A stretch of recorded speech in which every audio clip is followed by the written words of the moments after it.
Alright, let's talk about Kaguribachi. If you're on any kind of social media, you've probably seen this name blow up out of nowhere. New series come and go, but when was the last time a manga this fresh captured so much attention this quickly? Kaguribachi isn't just another series, it's become a phenomenon.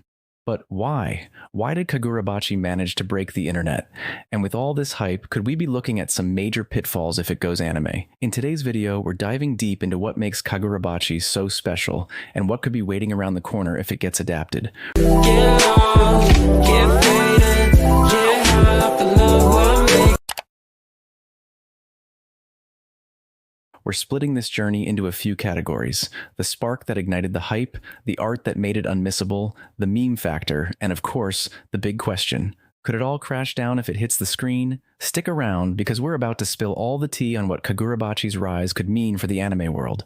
And hey, if you love deep dives into your favorite series, hit that like button and subscribe. Let's start with the obvious. What is Kaguribachi, and what makes it so insanely popular? Kaguribachi is like a beautifully crafted blend of revenge-fueled drama, dark sorcery, and a protagonist with an aura that screams, "You don't want to mess with me." We follow Chihiro, a guy with a sword and a mission, a protagonist who's more stoic than a mountain and on a relentless path of revenge. It's got that perfect mix of gritty and stylish that pulls people in and keeps them coming back for more. Now think about it: dark fantasy, intense sword fights, and enchanted blades. It's like Kaguribachi was engineered to tick all the boxes of what manga fans are craving right now. Add to that an art style that's so raw and immersive, it feels like you're getting pulled into Chihiro's world yourself. But here's the kicker: unlike a lot of series that take ages to heat up, Kaguribachi doesn't waste a single page. Right out of the gate, it's packed with action and emotion. So let's talk about the art. If you're reading Kaguribachi, you know it's not just about the story, it's about the entire experience. The artwork is, well, it's intense. Every panel has this grittiness, this dark shading that makes you feel like you're peering into another realm. The enchanted swords look like they've got a life of their own, with glowing auras and intricate designs. When Chihiro's blade swings, you feel the weight behind it.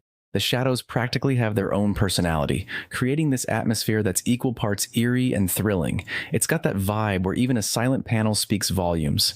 The tension isn't just in the battles, but in the quiet moments too.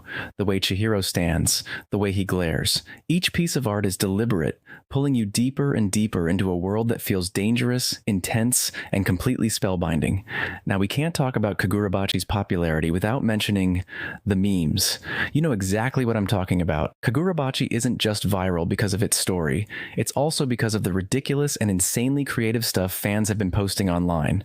People took to Twitter, Instagram, and Reddit, making memes that practically turned Kaguribachi into a legend before it even had a chance to get started. Imagine dropping a brand new manga and within weeks, your protagonist is being compared to legends like Guts from Berserk or Ichigo from Bleach. The memes alone created this insane buzz. People who hadn't even read the first chapter were already curious just from the jokes and theories flying around.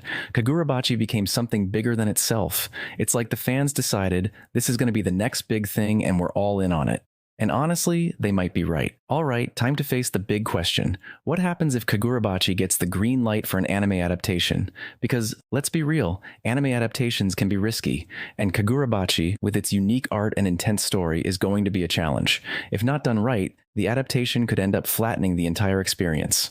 The thing about Kaguribachi is that its art style is gritty and raw. Translating that into animation isn't simple, especially with today's production timelines and the relentless demand for new content. Studios might rush the process, or, worst case scenario, they could dilute the darkness and intensity to make it appeal to a broader audience. We've seen this happen before, right? A manga comes out with an edge, and by the time it's animated, it feels, well, a little too clean, a little too safe. But not gonna like, the manga animations are sick, and if the anime is to be made with same dedication, then it will be a masterpiece. But it's not all doom and gloom. The fanbase for Kaguribachi is vocal, and they're already sharing exactly what they want if an anime adaptation happens. First and foremost, they want the gritty atmosphere preserved, the dark shading, the raw intensity of Chihiro's gaze, the danger lurking in every frame. Fans are even speculating on the best studios to handle this. Studios like Mappa or Ufotable, which have handled high-quality adaptations with a darker edge. If you like this type of deep dives, do subscribe, and tell me your opinion on this. Imagine an anime that captures the tension of every swing of Chihiro's blade, with an OST that gives you chills and a visual style that pulls you right into the heart of the action. That's the dream. And if a studio respects the source material, we could be looking at something legendary, a series that isn't just another anime adaptation, but a full-blown event.